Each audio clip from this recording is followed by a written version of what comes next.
የጌቶች ጌታ የንጉሶች ንጉስ አምላካችን ጌታችንና መድኃኒታችን ኢየሱስ ክርስቶስ ዓለምን ለማዳን ሲመጣ ራሱን ዝቅ አድርጎ በቤተልሔም በከብቶች በረት እንደተወለደ ሁሉ በአህያ ጀርባ ተቀመጠ።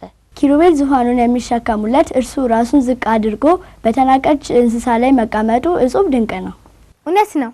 አምላካችን እኛን በጣም ስለሚወደን ለኛ ብዙ ዋጋ ከፍሎልናል። ልክ ነሽ። አሁንም ሆነ ለወደፊትም አምላካችን ጌታችን መድኃኒታችን ኢየሱስ ክርስቶስ ለኛ ለልጆቹ ብዙ ነገር ያደርግልናል። አሁን ደግሞ እህታችን ሶሊያና ስለ በዓሉ የምታቀርብልን ዝግጅት አለ። ተከታትለን እንመለስ። ሆሳዕና በአርያም ሆሳዕና በአርያም ሆሳዕና ማለት አሁን አድን ወይም መድኃኒት ማለት ነው። ማዳን የባህሪው የሆነ መድኃኒት ኢየሱስ ክርስቶስ መጥተህ አድነን እያሉ የአዳም ልጆች ሁሉ የጸለዩበት ጸሎት ያዙበት ሱባኤን ያመለክታል። በቀድሞ ዘመን በሰረገላና በፈረስ የሚቀመጥ እና ገስግሶ የሚሄድ ጦረኛ ነው። ጌታ ግን በአህያ ላይ ተቀምጦ መጓዙ የሰላም አምላክ ሰላምን በዓለም የሚሰጥ ይቅርታውን ለአዳም የሚያደርግ መሆኑን ለማብሰር ነው። አንቺ የጽዮን ልጅ ሆይ እጅግ ደስ ይበልሽ፣ አንቺ የኢየሩሳሌም ልጅ ሆይ እልል በይ፣ እነሆ ንጉስሽ አዳኝ ነው፣ ትሁትም ሆኖ በአህያይቱም ግልገል በውርንጫይቱ ላይ ተቀምጦ ወደ አንቺ ይመጣል።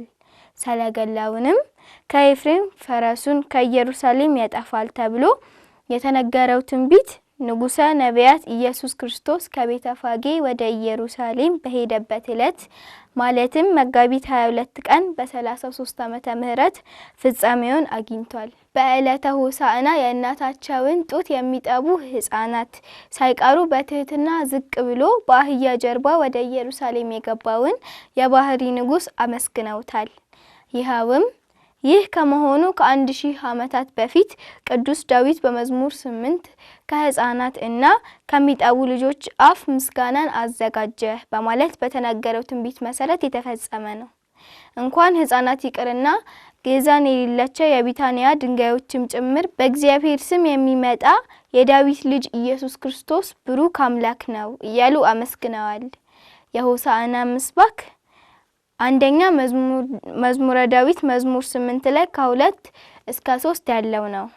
ይኸውም እማፈደቂ ወሕፃናት አስተዳሉከ ስብሐተ በእንተ ጸላኢ ከመትን ስቶ ለጸላኢ ወለገፋኢ የሚለው ሲሆን ትርጉሙ ደግሞ ከሕፃናትና ከሚጠቡ ልጆች አፍ ምስጋናን አዘጋጀ ጠላትንና ቂመኛን ለማጥፋት የሚለው ነው። ሁለተኛ ደግሞ በመዝሙረ ዳዊት 146 ከ12 እስከ 13 ያለው ነው። ይኸውም ተሰብሖ ኢየሩሳሌም ለእግዚአብሔር ወሰብሕዮ ለአምላክኪ ጽዮን እስመ አጽና መናስክተ ኆኃትኪ ተብሎ የተነገረው ሲሆን ትርጉሙ ኢየሩሳሌም ሆይ እግዚአብሔርን አመስግኚ፣ ጽዮንም ለአምላክሽ እልል በይ፣ የደጆችሽን መወርወሪያ አጽንቷልና የሚል ነው። የሚነበቡትም ሊቃውንት ከአራቱ ወንጌላውያን የሚያዘጋጅ ሲሆን ዕለቱን በተመለከተ ጌታችን ኢየሱስ ክርስቶስ በአህያይቱና በውርንጫይቱ ጀርባ ሆኖ ወደ ኢየሩሳሌም የመግባቱን ነገር የሚያወሱ ምንባባት ይነበባሉ፣ ይተረጎማሉ። ማቴዎስ ወንጌል ምዕራፍ 24 እስከ 16 ወስብሐት ለእግዚአብሔር ወለወላዲቱ ድንግል ወለመስቀሉ ክቡር። ይቆየን። ሆሳዕና በአርያም ሆሳዕና በአርያም። ውድ እግዚአብሔር ልጆች ከዝግጅቱ ተመልሰናል። ዝግጅቱን ላቀረበችልን ለእህታችን ሶሊያና እግዚአብሔር አምላካችን ቃሉትን ያሰማልን። አሜን።